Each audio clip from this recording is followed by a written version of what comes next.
Welcome back to this Hannity special, the 2020 election. I'm Tammy Bruce, filling in for Sean tonight. It's getting harder and harder for Democrats to claim there's no crisis on the southern border.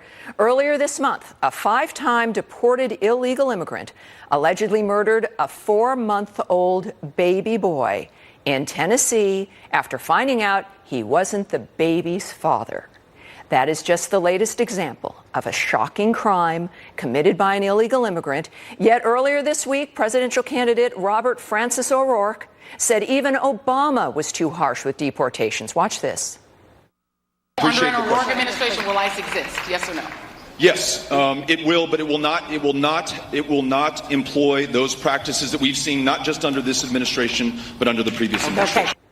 Joining me with a reaction now is former ICE Chief Tom Homan and Congressman Andy Biggs. Gentlemen, it is every day we hear something remarkable that has happened to American people that should never have happened at all, implemented by someone who should never have been here. This is the most basic job of government, which is keeping the nation safe, securing the border.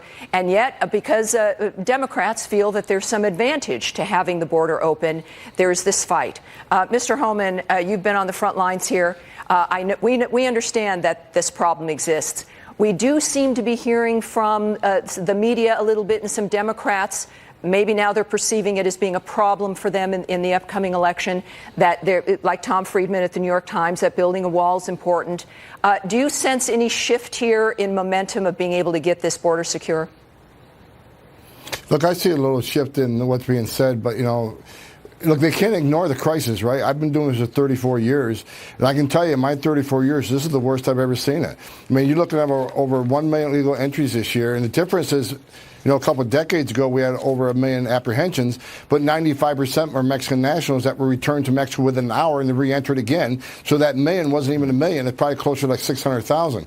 So this is the worst I've ever seen it. We got 1 million people entering this country legally that are not going home because they're taking advantage of loopholes such as asylum, the Florida Settlement Agreement, the Trafficking Victims Act. There's a lot of things that Congress should do to slow this down. The Democratic leadership hasn't offered up one idea, not one, to address the situation on the border. The only one doing anything about this is this president and his administration and some of the brave Republican leaders in Congress. They're the ones that are trying to do this, but they can't do it without some Democrat votes. And they got to step up because this crisis can't be ignored any longer. Yeah, this is the most nonpartisan issue that we could ever have, because the violence that gets exacted here, the destruction of lives, it doesn't discriminate, right? Regardless who you are, what political party you belong to. Congressman, some of the rhetoric, though, when it comes to abolishing ICE and romanticizing this environment, condemning the president, this is news that's covered around the world, giving the impression that, that the president and the desire to secure the border and the interests, perhaps, of the Republicans emboldens individuals feeling as though they not just have a right to be here, but that criminality, or at least not following our laws, is not necessarily such a bad thing, because even certain Americans don't like law enforcement or ICE or the president. Do you think that's contributing to some of the lawlessness that we see once illegal aliens get into the interior of the country? Yeah, I think you're exactly right. We're providing the incentives for people to come here and disobey our laws. They disobey the first law when we don't enforce our border. They come here, we're releasing them within a few days, many of them. And you know what? Some of these people are criminally violent, as this fellow who just killed the infant. I mean, this is a real problem for us, and our rhetoric that comes from some certain quarters of our country who say ICE is bad, CBP is bad. This is detrimental to this nation and is really aiding and abetting this movement. And quite frankly, the ICE agents, the Border Patrol agents, they're being overwhelmed. We're not providing adequate resources. We're not providing adequate staffing.